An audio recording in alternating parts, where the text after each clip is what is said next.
Do you want to do? Right. Thanks for inviting me. Yeah, I'm going to talk about some work that I've been doing in collaboration with Kevin Costello from Perimeter Institute and Natalie Paquette, who's at Washington now. And here are a bunch of citations. So the big field that I work in is the emerging field of celestial holography.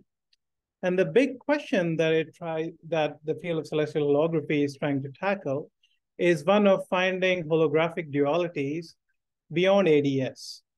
So in ADS, we're fairly familiar by now with Maldaceno's duality and many, many examples where we have a quantum gravitational theory that lives in the bulk of ADS or some string theory, and it's dual to some conformal field theory living at the boundary of ADS.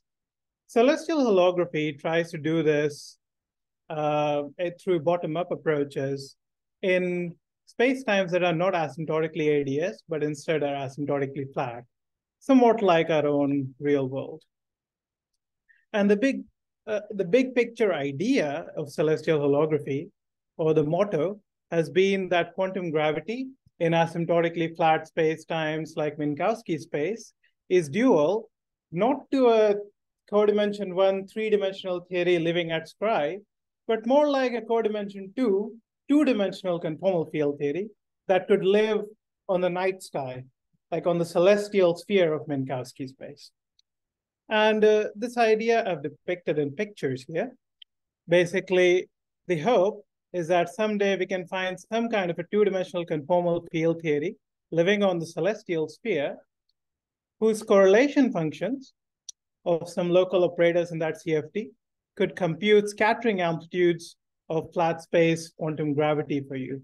So that it might be a way to define quantum gravity in flat space without actually defining quantum gravity like we do in ADS CFT. But this program has been going on for about a decade now, but most of the progress in the program has been bottom up, trying to find the most general characteristics that such a CFT could have in the absence of having any explicit such a duality. What I want to present today is very recent work where we actually were able to build the first ever example or toy model of this duality by means of a string theory realization in the topological B model on twistor space. So I just want to start with giving you the motto of the duality.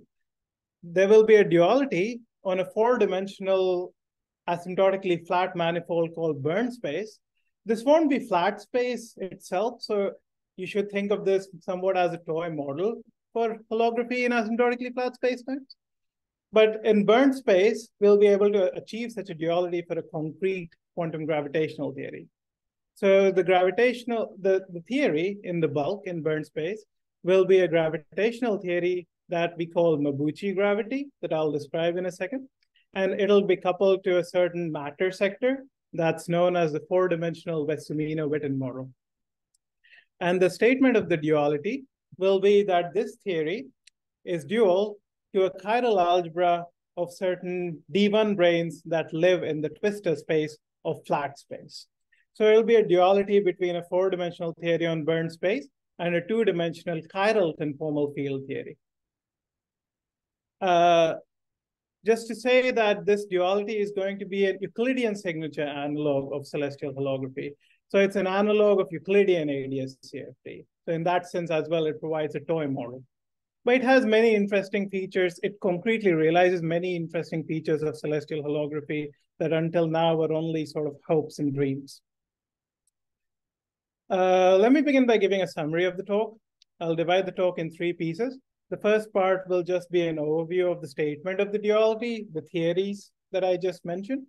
The second part will involve a Maldacena type derivation of the duality by looking at D branes in a topological string theory on twistor space. And in the third part, I'll go into a lot more detail about the dual chiral algebra And time permitting, I'll also try to give at least one test of the holographic duality where I match an amplitude of the theory in Bernd space with a two-dimensional correlation function. So let me begin by giving you an overview of the duality. Firstly, what is Bernd space? Bernd space is a Euclidean signature. So Bernd space is a four manifold. You can think of it as basically R4 minus the origin. It's equipped with a metric that's known in the literature as the Bernd's metric. This metric is a Euclidean signature, asymptotically flat metric. To be precise, you should think of it as an asymptotically Euclidean metric. So it approaches the asymptotically in the 4 radius, it approaches the flat metric, the Euclidean metric. The main salient properties are that Bernd's metric is a Kähler metric, which satisfies the equations of motion of a Kähler subsector of self-dual conformal gravity.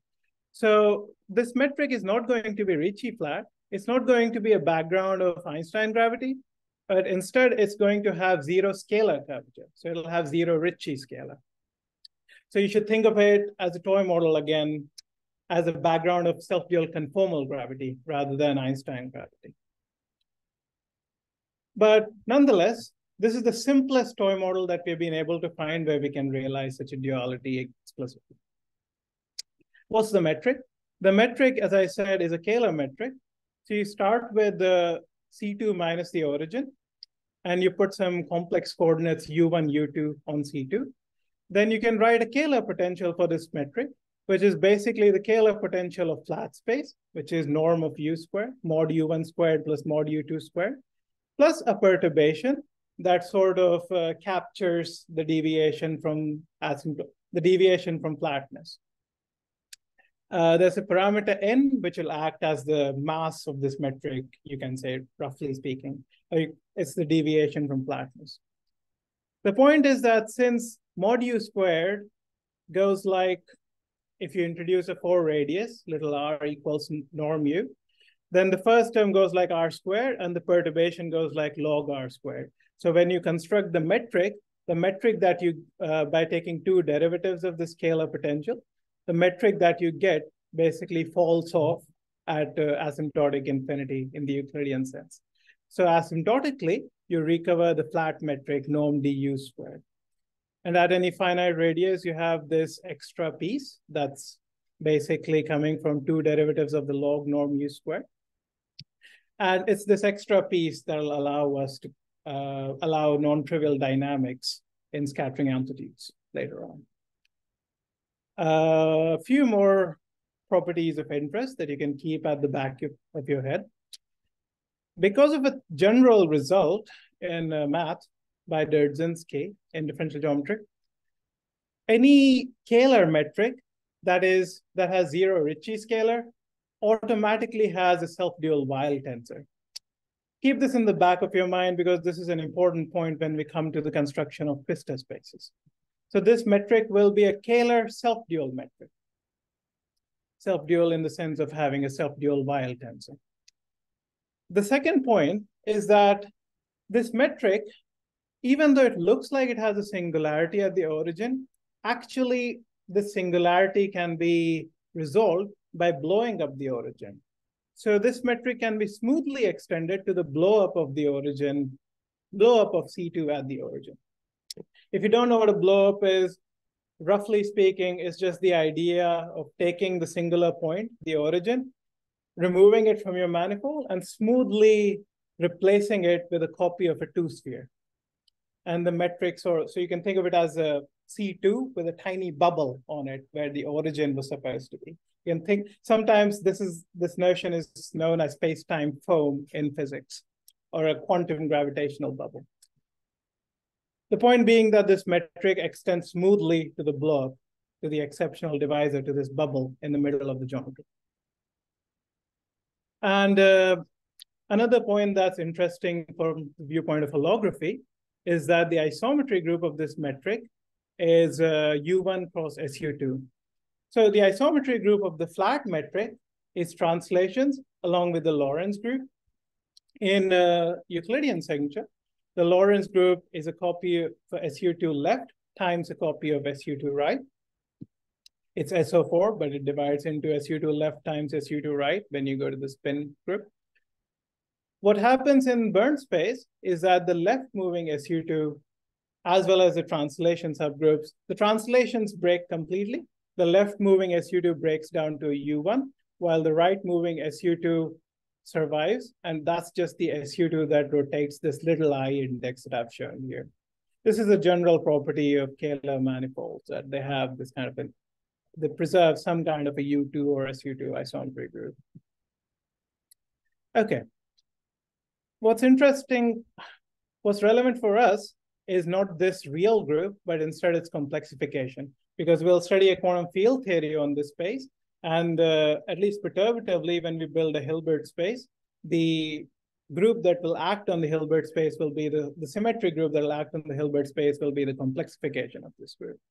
So the left moving U1 complexifies to a C star subgroup, and the right moving group complexifies to an SL2C.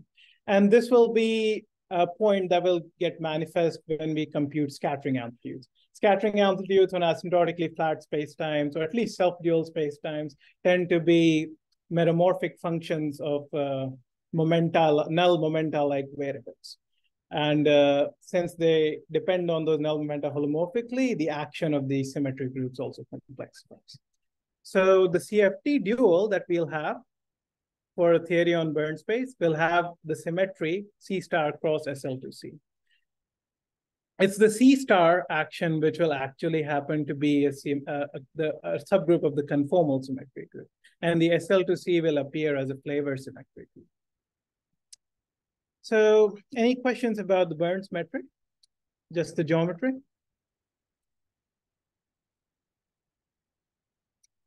Okay. So the next bit is the bulk theory that I'm going to set up on Bernd space. The bulk theory has a gravitational sector that's known as the Mabuchi functional, which is the first line of this action, and the matter sector, which is known as the four-dimensional Wessumino-Witten model, which is described by the second line. Basically, the gravitational sector here is somewhat analogous to JT gravity or Liouville theory. There is no spin 2 degree of freedom. It's more like a partially gauge-fixed version of self-dual conformal gravity, where we gauge-fix the metric to be Kähler, and then the only degree of freedom is a scalar degree of freedom, that's the perturbations of the Kähler potential. Here I've written as capital K, the Kähler potential of a background metric of my choice, which in this case is the Bernd's metric. And little rho denotes the perturbation of the scalar potential, which is basically the spin 0 gauge fixed version of my gravitational bound. Think of it as a positive helicity conformal graviton, roughly speaking. The second, the matter in this theory consists of a group valued field, which is a group valued map from Bernd space, which I've denoted here as C2 tilde, the blow up of C2 at the origin, into the group SO8. The choice of group SO8 here actually comes from a certain anomaly cancellation condition that might be familiar if you built stringy constructions of ADS5 CFT4, where the CFT4 is some 40 n equals 2 theory with some SO8 flavor symmetry group. Basically, I'll return to this soon enough. I'll build a type 1 version of the topological string, which will fix the gauge group of the topological string to be SO8.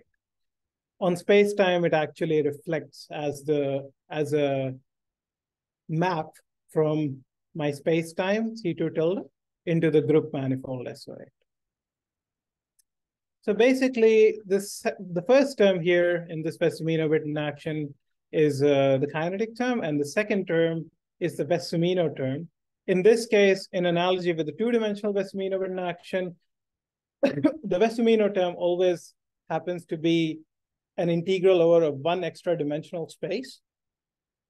Here, I take my 5-dimensional space to be my space-time times an interval 0, 1. And the integral involves an extension of my group-valued map G to this 5-dimensional space, which I denote as G tilde. Basically, G tilde is going to have the boundary condition that is the identity map at 0, and it's G at 1. So it's going to be a homotopy from the identity map from C2 tilde to SO8 to the map of interest G. The presence of the Wess-Zumino-Witten term means that the independence of the Wess-Zumino term from the 5-dimensional extension requires integrality of the Kähler form, dd bar curly K here. This is a statement that you can find in the original papers of, in particular, the paper of Pelosi, Moore, Nekrasov, and Shatashvili. It so happens that because this perturbation is basically a global scalar, so it preserves the Kähler class of the Kähler form. So all you need is integrality of the background Kähler form. And when you try to compute the integral of the background Kähler form along the only non-trivial cycle in this spacetime, which is any two-sphere that surrounds the origin, you get exactly n. So that means that the Wess-Zumino term is only well-defined if n is an integer. N also has to be a positive integer because that's the only condition under which the metric, the Burns metric, is Riemannian. So I'm going to take n to be a positive integer for the rest of the talk. At the level of equations of motion, the equation of motion that follows from the gravitational action sets the scalar curvature, the Ricci scalar of the perturbed Kähler metric to 0. So it describes perturbations of the scalar flat Kähler Burns metric that preserves scalar flatness as well as scalarity. The matter sector has a similar equation of motion. The equation of motion at the classical level describes self-dual gauge fields valued in SO8, which is why in my abstract I mentioned roughly that this theory, at least at the classical level, models self-dual Yang-Mills coupled to a gauge fixed subsector of self-dual conformal gravity. Any questions about the bulk theory? Okay. I hope you can hear me. You guys can still hear me, right? Yes, we can hear you. Okay, cool, thanks. All right, now let me describe the boundary theory that this is going to be dual to. I'm just going to outline for now. The boundary theory, there's a D1, D5 system that it emerges from that I'll describe in a bit. The boundary theory happens to be a two-dimensional gauge theory. In complete analogy with ADS5 CFT4, the boundary theory has some gauge group. Because I'll be working with a type 1 version of the string construction, the gauge group will happen to be an SPN rather than an SUN. So the two-dimensional theory will be a chiral algebra, a chiral conformal field theory with only chiral conformal primaries, which will be acted on by an SPN gauge symmetry. And the SO8 symmetry in the bulk will be reflected as an SO8 flavor symmetry of this two-dimensional theory. So the two-dimensional chiral algebra contains two kinds of fields. They're both weight half-zero bosons. So they have the wrong parity, well, it's going to be, they're not fermions, they're weight half-zero bosons. So the chiral algebra that I'm going to construct is going to be a non-unitary chiral algebra. But there is a field capital X, which has an index little I, which is supposed to remind you of the index little I on the coordinates UI on the previous slides. It basically, again, it lives in C2 and it captures some normal fluctuations of some D1 branes in crystal space. And then there are a pair of indices A and B, which are SPN Chan-Paton indices. And the field is going to be antisymmetric in A and B because of some kind of Orient folding procedure in the type 1 string. So XIAB lives in C2 times the antisymmetric squared of the fundamental of SPN. Similarly, there'll be another field which will come from certain strings that stretch between D1 and D5 branes. And this will have an index that's valued in the fundamental of SO8. That's the index little r. And it'll have a Chan-Paton index that ends on the D1 brane. So it'll be an SPN fundamental index. We can go to a gauge, and the SPN indices will be acted on by the SPN gauge symmetry. The theory is chiral, so the gauge field is also chiral. It only has one component, so we can go to a gauge in which we set that component to 0. And the theory becomes just a free field theory modulo the gauge redundancy that you have to quotient out by.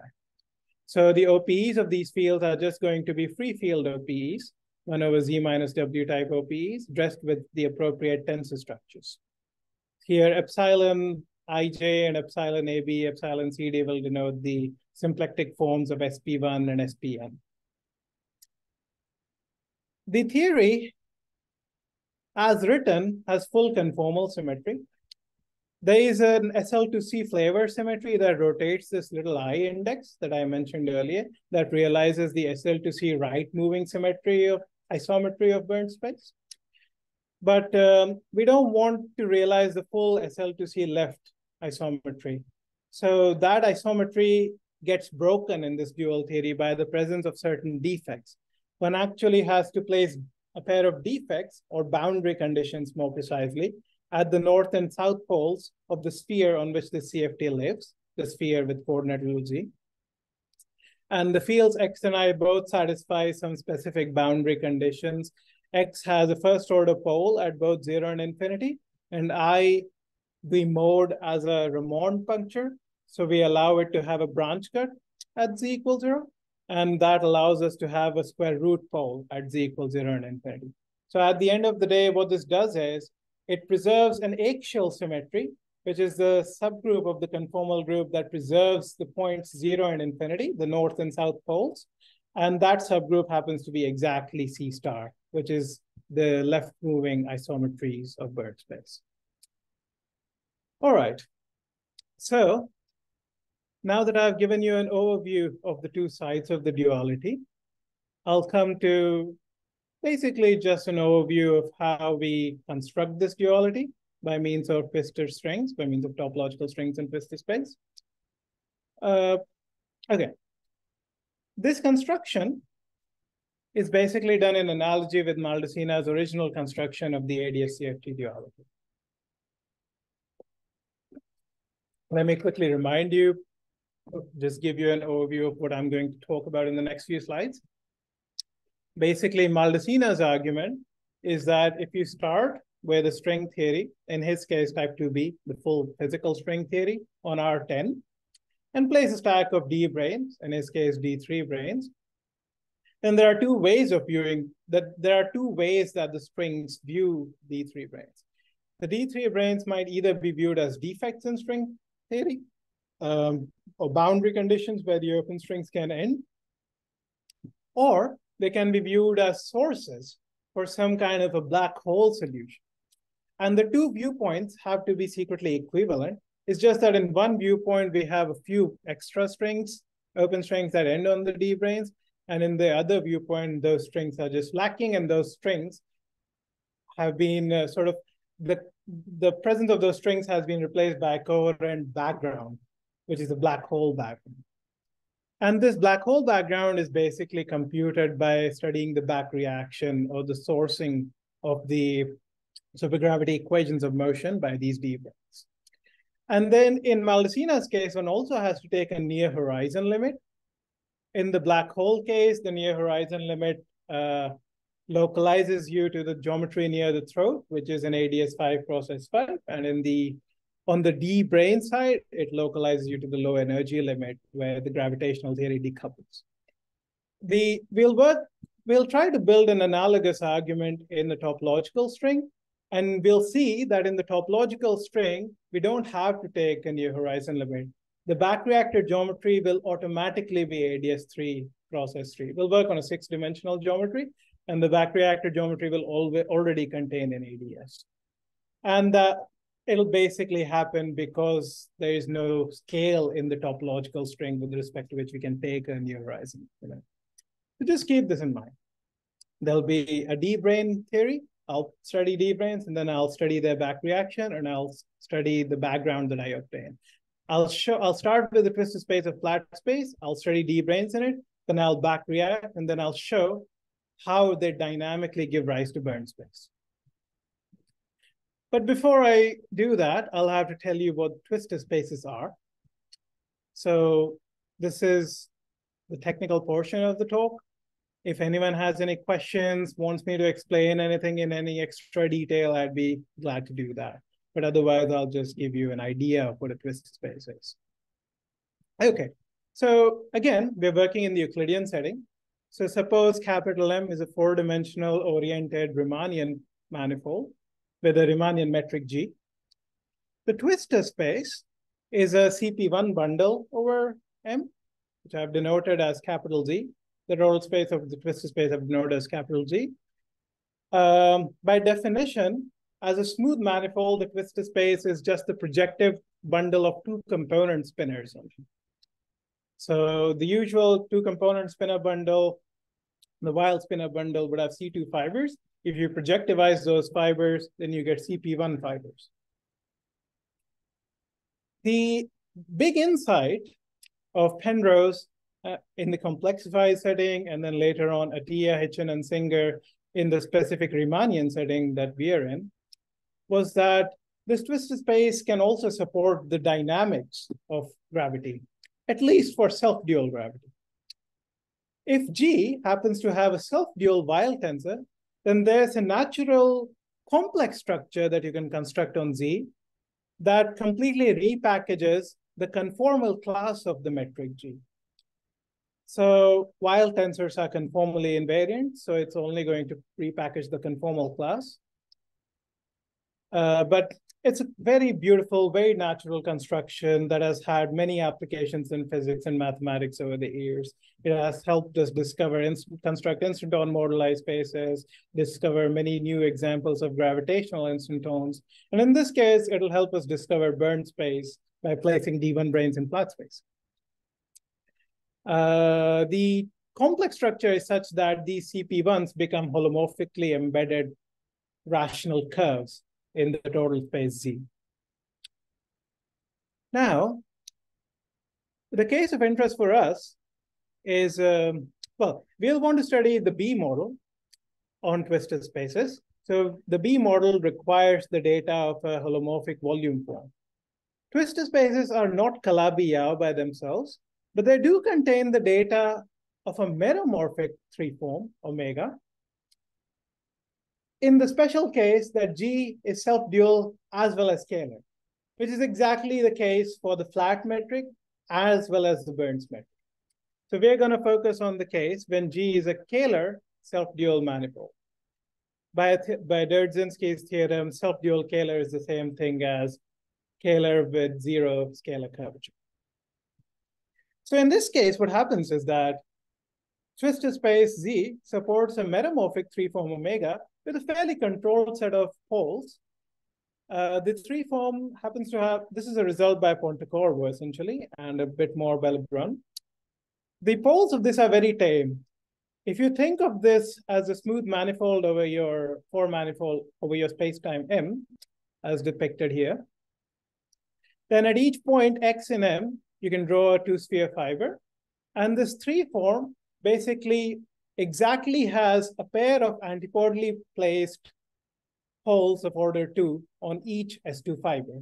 So it's always going to have poles as shown in this picture. It'll always have poles at 0 and infinity at the north and south poles on each fiber, and nowhere else. Everywhere else, it'll be holomorphic. So what we'll do is we'll basically remove these poles. It'll remove a smooth four-dimensional submanifold of our twistor space, and it'll create some boundaries where the poles used to be. There's a standard way to reconstruct the scalar form of your four-dimensional metric by performing a contour integral of this three-form. And that's how the two objects are related, the space-time data and the twistor space data. So basically, to construct the scalar form of the metric at any given point X of space-time, you look at its fiber, you look at the S2 fiber on top of it, and then you take this three-form and you simply perform a contour integral of this three-form along a contour surrounding any one of these poles. It gives you the scalar form or minus the scalar form, and then you just pick the one that's positive. That's how the scalar form, the scalar geometry of space-time is related to the holomorphic geometry of twistor space. This is the data we need to set up a topological B model on twistor space. We're going to study a type 1 version of the B model, which will have slightly fewer fields than the full B model. The topological version of the B model has, I'm just going to talk about the somewhat geometric fields that are also ghosts when you gauge fix and things, antifields and things like that, which you can sort of refer to papers by Kevin and Davide and other people. So the fields of, there are two types of fields in the type 1B model. There's a field that comes from closed string theory, from the closed string B model, that describes, that's the analog of a metric in a physical string, but here it rather describes complex structure deformations rather than metric perturbations. So this field is denoted little mu. It's sometimes also known as the Beltrami differential if you're working in well-sheet string theory. I'm just going to refer to it as Beltrami differential in this three complex dimensional case as well. This Beltrami differential happens to be an anti-holomorphic differential form on twistor space. So recall, twistor space has a complex structure. So you have some holomorphic coordinates, some anti-holomorphic coordinates. You can define some holomorphic differential forms and anti-holomorphic differential forms. The complex structure deformation is always given by an anti-holomorphic differential form that's valued in the holomorphic vector fields. So it basically describes a perturbation of a holomorphic quantity in the anti-holomorphic direction. There's also an open string sector in the B model, and that's described by half a gauge field. So basically, there'll be some gauge bundle on twistor space, which in this case will be a complex gauge bundle, and it'll have what is known as a partial connection, little a, which instead of being a full-on differential form is just an anti-holomorphic differential form. It'll only have forms of anti-holomorphic degree on C. And then there's a choice of gauge group SO8, which basically arises because when you try to set up the type 1B model, you have to add an O5 plane, and the charge or tension or whatever it's called of the O5 plane needs to be canceled, and that gets canceled by the addition of 4D5 branes. And 4D5 branes with this orientifolding engineer exactly the gauge group SO8, just like in your type 1 superstring theory, you get the gauge group SO32 with 16 D9 branes. Well, I'll work at tree level. So if somebody is uncomfortable with the choice of gauge group SO8, you can think of it as an arbitrary gauge group. At tree level, there's no gauge anomaly. It's only at one loop level that you start seeing gauge anomalies. And it's only with the choice SO8, as was shown to all loop orders by Costello and Lee, that this theory is anomaly free. This happens by means of a Green-Schwarz coupling mechanism. Okay, so to describe the actions, you don't need to keep these actions in mind. I just wanted to flash them. The idea is that the first line is the gravitational flow string action. The second line is the string field action for the string theory. I don't have to ever deal with the well-sheet string, which is the power of this formalism. The second line is the action of the open string theory. So the first line is a theory known as Kodaira-Spencer gravity. And the equations of motion of this theory tells you that your complex structure deformation defines a new complex structure. So it's an integrable complex structure deformation. While the equations of motion of holomorphic Chern-Simons theory, the second line, tell you that the bundle on which A is the partial connection is a holomorphic vector, if it's onshore, if A is onshore. And then there's a Green-Schwarz coupling that I haven't displayed. It's something like mu coupled to A squared. It's like a cubic coupling. Now, this action is, yeah. So I'm not familiar with topological B model, but you claim that the manifold Z is not Calabi-Yau. So yeah, it's possible to define the topological B model on such a non-Calabi-Yau manifold? So in general, it's not. But the great coincidence for working with such twistor spaces is that you can find an omega who's with a very controlled set of poles. So as I said, omega has poles, has a second order poles at just 2 points on every S2 fiber. So basically, if you look at the full polar divisor, you get a pair of 4-dimensional subspaces of this 6-dimensional geometry. All I'm going to do is remove those two polar divisors from my geometry. And that's going to give rise to a non-compact Calabi-Yau. That's the idea. Omega has poles. So the 3 form that I use in this action, in the usual B model, that has to be a holomorphic 3 form for these integrals to be well-defined, to converge. What I'm going to do is I'm simply going to remove the polar divisors.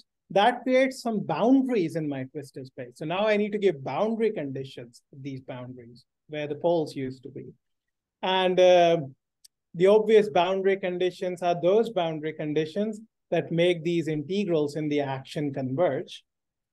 All I'm going to do is I'm going to say that my string fields mu and A have certain zeros that completely offset the poles in omega. So I'm going to demand the following boundary conditions: that the field mu always occurs in this combination mu interior product with omega. So the natural way to offset it's the poles of omega. Omega has second order poles on its polar divisor. So you simply say that mu vanishes to second order at its polar divisor. And that allows you to define the B model to such slightly non-Calabi-Yau geometries. Okay. Does that help? I don't completely understand your comment, but I see. But go ahead. It's just the trick of making the actions finite by giving some boundary conditions to the field. So omega will have some poles, but you just assume that mu has some zeros. So that's a boundary condition. And that will just cancel. So mu will have some zeros, omega will have some poles, and they'll cancel against each other. And so the full Lagrangian will not have any poles when you do this integral over twistor space. And the model will be well defined. Okay, thank you. It is true that we haven't actually derived this condition from worldsheet string theory. So in worldsheet string theory, you have to pick an explicit Kähler metric and derive the condition. And it would be very interesting to do that. But yeah, we haven't needed to do that. So we've been a bit lazy. But it might be an interesting thing to look at how general this is and how you can, how to generalize the B model beyond Calabi-Yau geometries at the level of the worldsheet. Okay, so thanks for the question. That's a great point. And it let me explain my bullet points, so that helped. Okay, so similarly, the gauge field A here, I only need to allow it to vanish to first order at the poles of omega because I have 2 copies of A here, and omega has so if A vanishes to first order, then A wedge d bar A vanishes to second order. The polar divisor is holomorphic, so it comes out of the d bar here. D bar is the anti-holomorphic derivative. And so basically it offsets the poles of an omega and we get a finite action. All right, the main point is that this theory, okay, let me just go back. As I said, twistor space is a CP1 fibration over my 4-dimensional spacetime. So the crucial trick is that I can KK reduce my theory on Z along these CP1 fibers to get a theory that's purely defined on spacetime.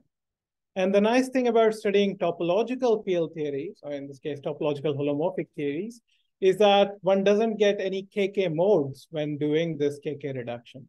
So what one gets is basically just the massless modes come from the KK reduction. It's basically a consequence of being topological that along the sphere fiber direction that you don't really generate any KK modes.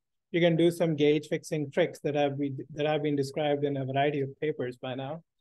And the KK reduction results in exactly the system of 4-dimensional gravity that are engaged and the 4D-WW matter sector that I had displayed at the beginning of my talk. So it reduces the closed string sector. The Kodaira-Spencer action reduces to Mabuchi gravity. This is known, and the open string sector reduces to the 4D-WW model. One point of interest might be that this KK reduction is completely explicitly understood in the holomorphic Chern-Simons sector. I can start with the action and do a KK reduction off shell. In the case of Mabuchi gravity, this KK reduction, we've only been able to understand at the level of the equations of motion. So it'll be an interesting thing to study to see if there's any way to KK reduce this off shell. We haven't been able to achieve this. There are some interesting starting points if anyone is interested in the appendices of my paper with Kevin and Natalie that we put out last month. All right. So that's the summary of the theory that we want to study. That's the B model. Now, what do we do? We're going to start with the twistor space of flat space, and we're going to place a bunch of D branes in it, and we're going to study their back reaction. So let me tell you what the twistor space of flat space is. The twistor space of flat space is denoted PT in the literature.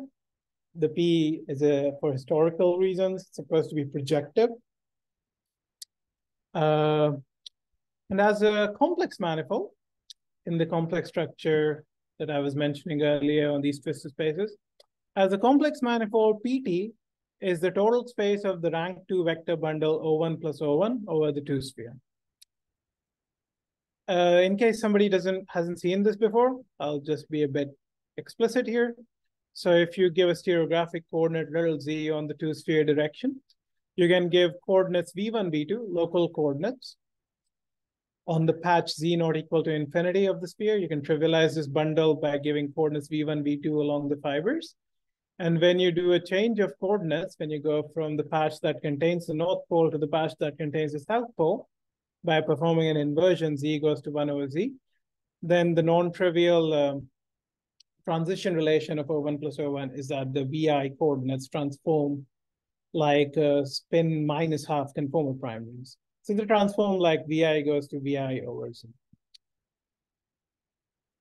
Okay, so that's a non-trivial complex vector bundle that constitutes the twistor space of C2 with its flat metric. Each UI in C2, now I have to describe to you that picture of twistor space as a CP1 fibration over C2. So each CP1 fiber, for each point UI in C2, I can construct a CP1 fiber of PT that lives inside PT as a copy of CP1 that's holomorphically embedded inside PT. And it's basically given by a pair of linear equations. So it's basically going to be, these CP1s are actually identified very nicely with the sections of this holomorphic vector bundle. So each CP1 is given by a section VI equals UI plus Z U hat I for each point UI in space-time, in flat space, where U hat I is a convenient abbreviation of this combination of the complex conjugates of the coordinates. This operation, this combination is known as a quaternionic conjugate in the literature, if you ever read twistor theory literature. Now, the thing of interest for us that allows us to set up the B model is the meromorphic 3-form associated to the flat metric. The flat metric is a Kähler metric in these complex coordinates. The Kähler potential is just mod U squared, as I mentioned earlier. The meromorphic 3-form on PT that gives rise to its Kähler form is simply the completely naive volume form that you would have written in terms of these holomorphic coordinates. That's dz wedge dv1 wedge dv2 divided by z squared. So this has the property that it has a second order pole at z equals 0. If you go to the antipodal patch by performing this, the inverse patch by performing the inversion, then you see that this volume form goes to minus of dz over z squared times dv1 over z times dv2 over z multiplied by this z squared goes in the numerator. Basically, you end up creating a 1 over z squared pole at infinity as well. So it has a second order pole at z equals 0 as well as a second order pole at infinity. And we can extract, here's a nice illustration of how to extract the Kähler form of the flat metric as a contour integral. You simply take this 3 form and you change coordinates to coordinates on the CP1 fibration over C2, which is basically just going from the VZ coordinates to the UZ coordinates. When you do this by basically substituting these values of V1 and V2 inside these dV1, dV2 1 forms, you get this 1 form, this 3 form. And then you immediately notice that if you pick up the coefficient of 1 over Z in this 3 form, then that picks out exactly the Kähler form du1 wedge du bar 1 plus du2 wedge du bar 2 of the flat metric. So this is how, in an example, you can recover the Taylor form of the space-time metric from a 3-form twistor space with second order poles on each CP1 fiber. All right, now we place a stack of D1 branes we study the B model, the type 1B model on this twistor space by removing the divisors z equals 0 and z equals infinity. Z equals 0 and z equals infinity will be a pair of fibers in this vector bundle. You simply remove them, and then you get a non-compact Calabi-Yau where you have to now prescribe boundary conditions on your string fields at z equals 0 and z equals infinity. And the boundary conditions are going to be some vanishing, a partial connection vanishes to first order at z equals 0 and z equals infinity, and the complex structure deformation to second order. So now I want to study a stack of D1 branes as a source for some non-trivial solution of the equations of motion of the string field here. The D1 branes will back react. Basically, you just add a D1 brane, you think of it as a source term in the action. You add a source term, the source couples to the complex structure deformation, the Beltrami mu. And at the end of the day, it adds a source term to the equation of motion of the closed string sector. In the absence of the source term, the equation of motion would have been d bar mu plus half mu comma mu anticommutator in the sense of vector fields equals 0. But in the presence of the source, the equation of motion gets deformed now. And on the right-hand side, you have n d branes sourcing a delta function source that's situated. Okay, so we're going to place n d1 branes on the 0 section of this fibration. So at v1 equals v2 equals 0. So there'll be a delta function source that localizes you to v1 equals v2 equals 0. And then there will be the Beltrami differential is a holomorphic vector field. So you can derive the exact source that comes out. And the exact source that comes out has a vector field pointing along the z direction, along the base of the CPU. And then there's a factor of z squared here. So this procedure was basically described on the resolved conifold, which is a copy of O-1 plus O-1 in Costello and Gaiotto here. And we're basically mimicking the procedure. In their case, one doesn't have this factor of little z squared. In our case, we have this extra factor of z squared, which ensures that the solution for mu that we construct has the right boundary condition. If I set mu to 0 at z equals 0, then both the left and right sides should vanish. So that's what this extra factor of z squared is ensuring on the right-hand side. But otherwise, this procedure is basically just mimicking a beautiful back reaction calculation, a very explicit calculation that was done by Costello and Gaiotto in their work on getting the deformed conifold from the resolved conifold using D1 brane back reaction. The idea basically is that equations like these have very well-known solutions in the math literature. So this equation is solved by a solution that's known as the Bochner-Martinelli kernel. This happens to be just the fundamental solution of the d-bar equation in 2 dimensions, just like 1 over r is the fundamental solution of the Laplace equation in 3 dimensions. You can show that d-bar mu for this solution vanishes identically everywhere except at its singularity. And then you can show, I haven't bothered with the normalization here, but you can place a bunch of 1 over 2 pi I factors to make the normalization correct so that it acts like a d bar mu acts like a delta function. Okay, so it's like a black hole or a black brane geometry with a singularity at v equals 0. It's just that since we are in the topological string, the singularity does not have teeth like in the black brane geometry of Strominger. Okay, how do we understand what this back reaction is doing for us?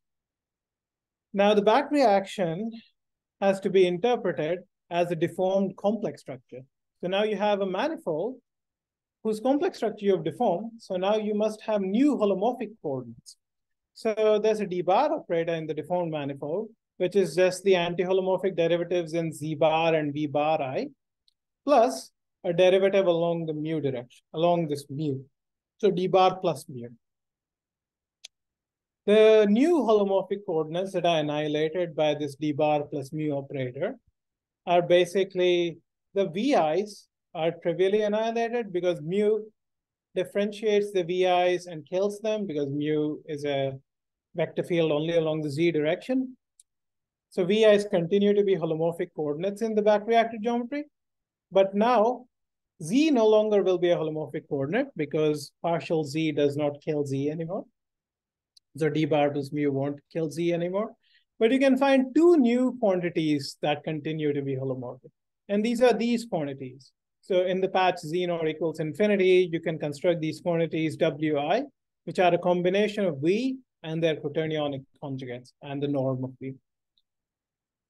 But we are in a three-dimensional complex manifold. So we can't have four independent complex coordinates on it.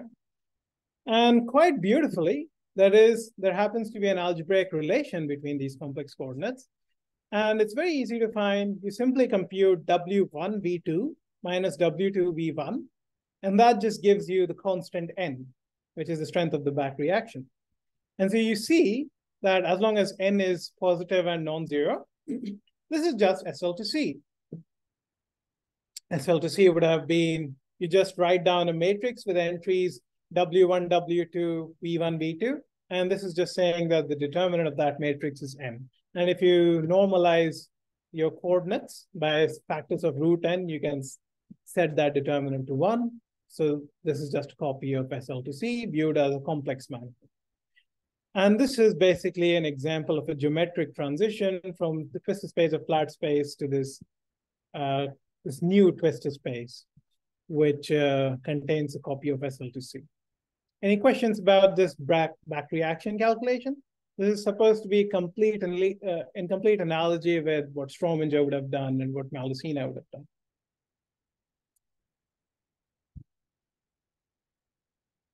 All right. Now, another point of interest is that this SL to C is actually ADS3. SL to C can be written as an S3 fibration over ADS3 because SL to C has an action. SL to C has both a left and a right action by SL to C itself. If you quotient by an SU2 subgroup of that action on the right, since SU2 is S3, the quotient geometry happens to be ADS3 and it has SU2 fibers which become copies of S3. So you can write SL to C, if you prefer, you can write SL to C as ADS3 cross S3. And then you can see really that the back reaction has already generated ADS3 for you without the need for any near horizon limit. All right, so this is a twistor space. Now, even more beautifully, ADS3 cross S3 in this sense happens to be the twistor space of Bernoulli space. How do we show this? All we need to do is figure out a bunch of CP1s that are holomorphically embedded that could act as the fibers of that twistor space, or as in a fibration over Bernoulli space. As a smooth manifold, Bernoulli space is just C2 tilde. If you work in the C2 minus origin patch of the blow-up, then you can introduce complex coordinates U1, U2, and you can define some linear equations in complete analogy with the incidence relations that I described earlier that worked for the twistor space of flat space. So there are some linear equations in VI and WI. Little sigma here denotes the coordinate on the CP1, on this holomorphically embedded CP1. I didn't want to use little z again because little z was a coordinate on the twistor space of flat space.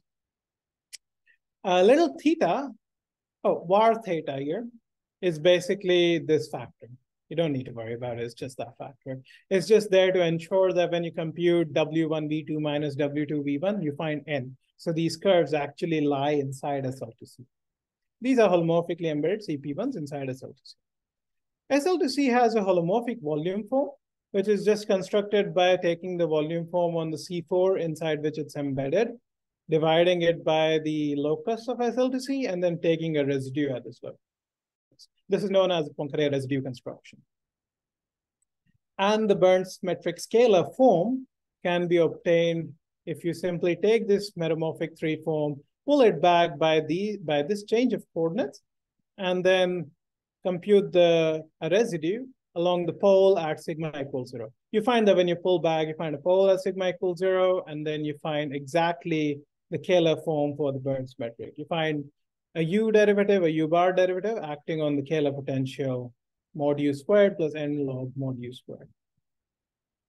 Thus, by our discussion earlier, by a general discussion, the KK reduction of, thus one can KK reduce the type 1b model on SL2C along these holomorphically embedded CP1s, and that will exactly give you a four-dimensional asymptotically flat theory that consists of Mabuchi gravity coupled to the 4D WCW matrix sector.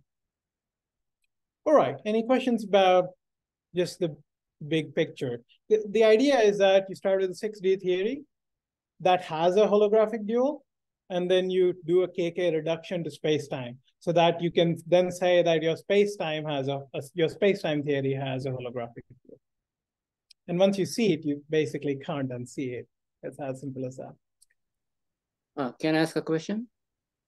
Yeah. So if I understand it correctly, so the D1 brains backreact to the flat background. I don't know, to give you the 6-dimensional curved background. Exactly. Yes. But in the story of the ADS-CFT, then D brains disappears if it backreacts and giving you ADS. But if you do claim that, so even after taking account the backreaction from the D brains, it still exists as a 4D WZW action? Yeah, the claim is that the D brains disappear here in exactly the same fashion. The D brains are now replaced by this curved background, which in this case is this SL2C geometry. It's curved in the sense of a complex structure.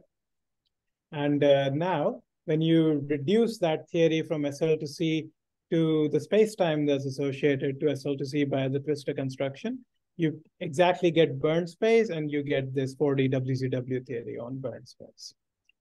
So the D1 brains have completely disappeared, completely analogous to the Maldacena construction. So can you explain how the 4D WCW model arises? The 4D WCW model arises by KK reduction of the holomorphic Chern-Simons action. So I wrote down an action here. This is A wedge D bar A plus 2/3 A cube. It was shown in Kevin's paper, and even before that in one of Kevin's lectures, that basically there's a special gauge choice. So this theory is some 6-dimensional theory. It has some 6-dimensional, it has some gauge symmetry on your 6-dimensional twistor space. You can pick a gauge choice that allows you to completely kill off the KK modes. And when you do the KK reduction, only the 0 mode survives. And the 0 mode is known as the Penrose transform.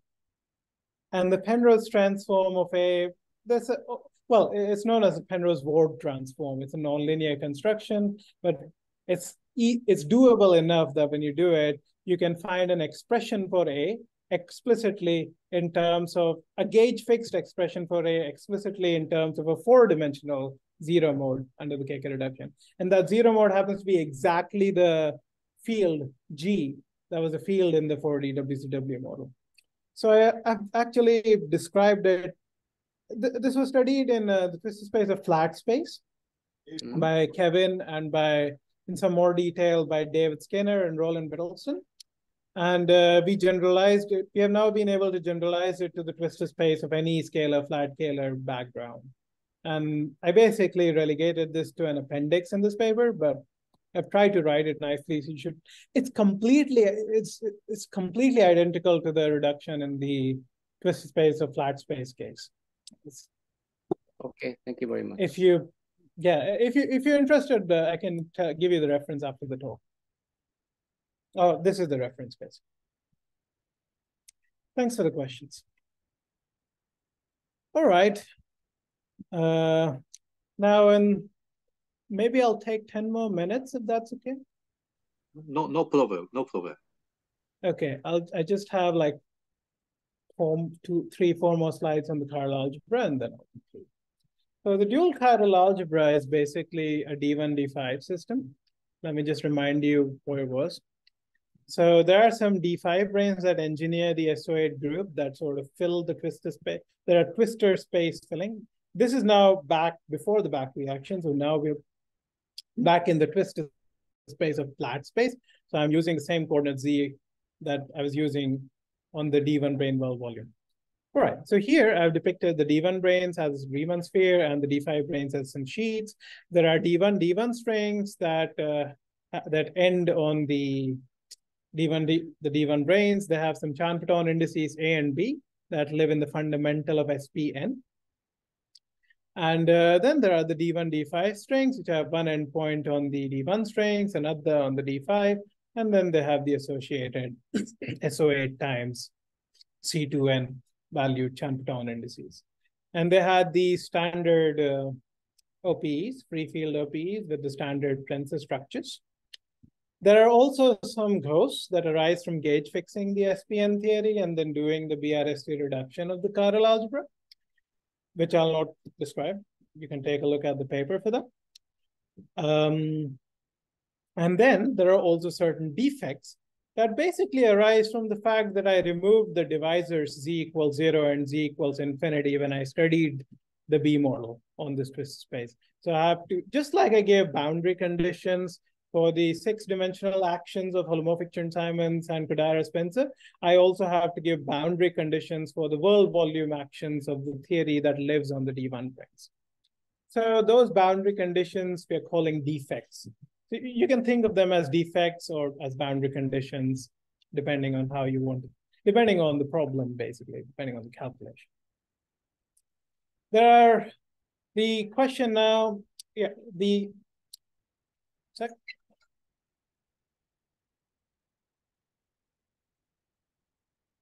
next step is basically to construct SPN gauge invariant single trace operators that you could try to match a Witten to some states in the bulk, right?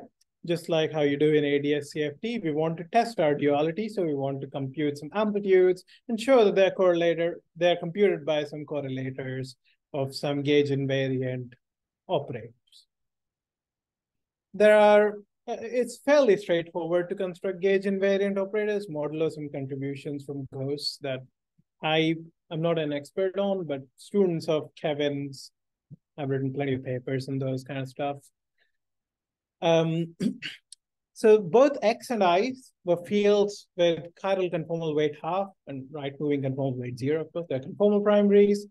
There are 3 types of currents. There's a current J, which is dual to the states of the Wessumino-Witten model.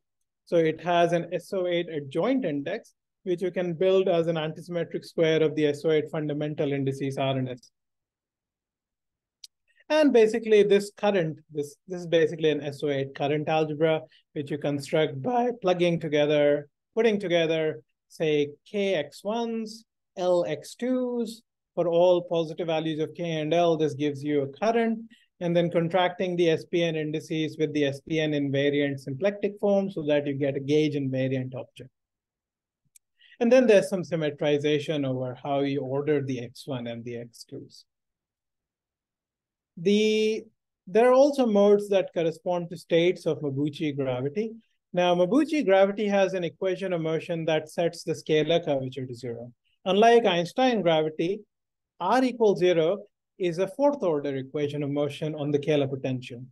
And a 4th order equation of motion will have double the degrees of freedom of a 2nd order equation of motion. So instead of finding a single tower of states that are dual to, instead of finding a single tower of operators that are dual to states of Mabuchi gravity, we find 2 towers that are dual to the 2 different types of states one might find in that theory. Again, if anyone is familiar with conformal gravity, there are double the degrees of freedom. So these are like states that are dual to states of conformal gravity, linearized conformal gravities of positive holistic. All right, so these have some conformal weights that are given by just adding the conformal weights, half for each I and half for each X. So this one has conformal weight K plus L plus 2 over 2. These has K plus L over 2 and so on. And these give you completely explicit Bern space realizations of certain infinite dimensional holographic symmetry algebras that were first discovered by Andy Strominger and collaborators in the context of scattering in flat space. And that was the original motivation that gave rise to our project, actually. He discovered that there's an infinite dimensional tower of such currents also in flat space. It's just that in flat space, the current algebra there doesn't have a free field construction. While here in Bern space, we can get an explicit free field construction, which is basically provided to us by this holographic dual theory. So this realizes the dreams of Strominger in this sense. All right, the defects. Let me just quickly mention how we get the boundary conditions on the fields are the defects.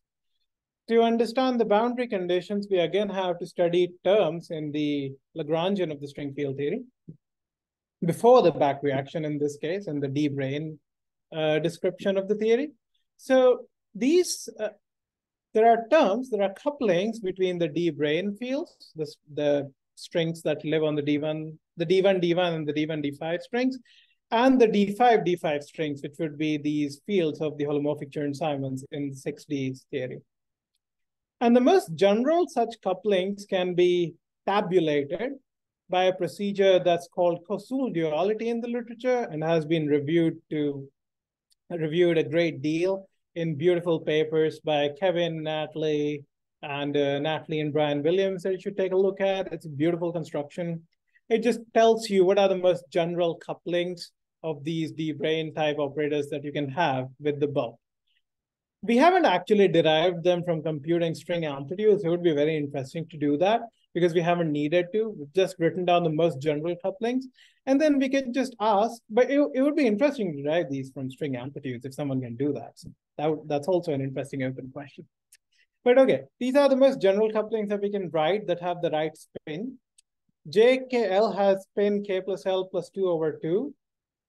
A has spin 0 under Z going to 1 over Z because it's a partial connection. While V1 and V2 had spin minus half. So d by dV1 and d by dV2 have spin half. Basically, at the end of the day, this is the object that you have to write that has 0 spin and can be integrated along the brane world volume. Just like in string theory, when you construct the couplings of something, when you construct integrated vertex operators, you construct them by demanding that the spin of your integrated vertex operator be 1. The integrand of the integrated vertex operator have spin 1 so that you can integrate it against DZ. In exactly the same way, you need some factors of Z to the K plus L explicitly in this coupling to write down this coupling.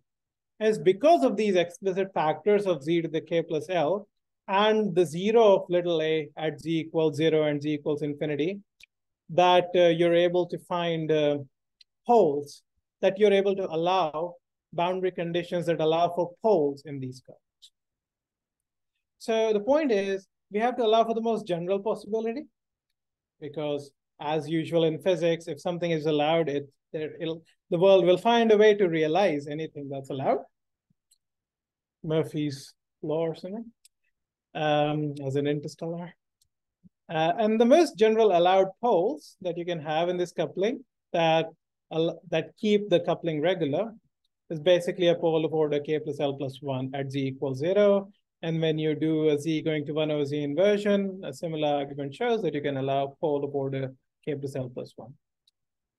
So now the question becomes, how do you distribute these poles symmetrically into the I and X fields? And the most symmetric distribution that preserves the SPN gauge symmetry and the SO8 flavor symmetry is to just give all the X fields poles of order 1. As you can see, I can distribute the Z to the K plus L poles among these K plus L X's. And then I'll have a single first order pole 1 over Z, which I have to distribute equally among the 2 copies of I's. And there's a natural way to do this while preserving the symmetry, just distribute it halfway. So I just give a 1 over root Z Ramon type pole to each I. I take I to be integer moded. And since it's a half integer weight current, it'll now behave like a worldsheet fermion in the Ramon sector. So it can have a 1 over root Z pole. And that was something that was suggested to us by Davide Gaiotto. So thanks for that. Okay, basically that's the best way to preserve the symmetry in the game. Let me conclude by telling you at least one test of the duality where you can match correlators with amplitudes. As I described, there are soft currents in the game, which are dual to modes of WCW. As I told you a while back now, the classical equations of motion of the 4D WCW model basically described gauge-fixed self-dual Yang-Mills solutions. Self-dual just means positive helicity at the linearized order. So you can actually think of these currents as being dual to positive helicity soft gluon modes traversing through Bern space, if you like. This is a way to think about it. It's not correct to think it like this at the quantum level, but at least at the classical level, this gives you a picture in your head that you have gluons or photons even that are scattering on Bern space and getting refracted, and Bern space is acting like a beautiful holographic medium for this for these photons. And then the holographic, they're all going out on some holographic plate and getting collected at infinity in physicals space. Anyway, you can construct some hard currents by basically constructing an exponential generating functional of these soft currents. I placed these depend on some energy of the gluon that's usually denoted omega in the literature, and an extra variable z bar, which if you want, you can think of it as a complex conjugate of z. Z and z bar are supposed to tell you the angle at which a given gluon will hit the celestial sphere. If you analytically continued your Bern's metric to say, if you rotate it to Minkowski's signature or to Lorentzian signature. But okay, any state in Bern space is going to be labeled by a triplet of complex numbers, omega, z, and z bar. And I claim that the dual operators has this form. And if you go and compute the 2-point amplitude of two such states in the bulk, you'll find an amplitude that was first computed by Hawking, Page, and Pope. And the large N correlation function of two of these operators exactly reproduces this amplitude if you simply keep the planar diagrams in the chiral algebra calculation.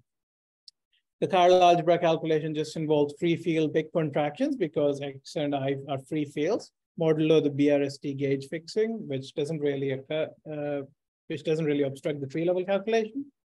And you find exactly an amplitude that was known in the literature for this kind of thing. Hawking, Page, and Pope were actually computing an amplitude on the space-time foam idea. So as I mentioned earlier, you can think of the blow-up as like a bubble of space-time. Hawking, Page, and Pope were interested in computing a scattering amplitude of such a bubble. And they computed the amplitude of a scalar field. To get an amplitude in WZW, you simply dress it with a color factor trace, a trace in the SO8 adjoint. And you get exactly a match on the nose. And this is, in usual holography, one might worry that the 2-point amplitude is fixed by symmetry. But here, the 2-point amplitude is not usually fixed by symmetry because the symmetry, the conformal group is just C star. It wasn't the full conformal group. So this is actually a non-trivial test of the duality. All right, since I'm over time, let me just finish here. There are some more tests that we have done. We have computed some OPEs as well that also match some OPE computations, some collinear limit computations in the bulk. I should cite a paper by Monica Pate and friends there who tried to do this in flat space, which sort of started the game. Forgot to cite that, sorry about that. Then we also have some results about form factors being in correspondence with correlators that are built from non-zero defect 1-point functions. Since there are defects, one can also have 1-point functions in the spiral algebra. And if you build correlation functions recursively, starting with those 1-point functions, then those will be in 1-to-1 correspondence with form factors. Tree amplitudes will be in correspondence with just correlators of the chiral algebra without defects. You can actually show using twistor methods that the tree amplitudes enjoy an enhanced conformance. All right, so there are some future directions, but I'll let you pore over them in your free time. Okay, thanks. Yeah, thank you very much. Yeah, for very interesting talk. Thanks.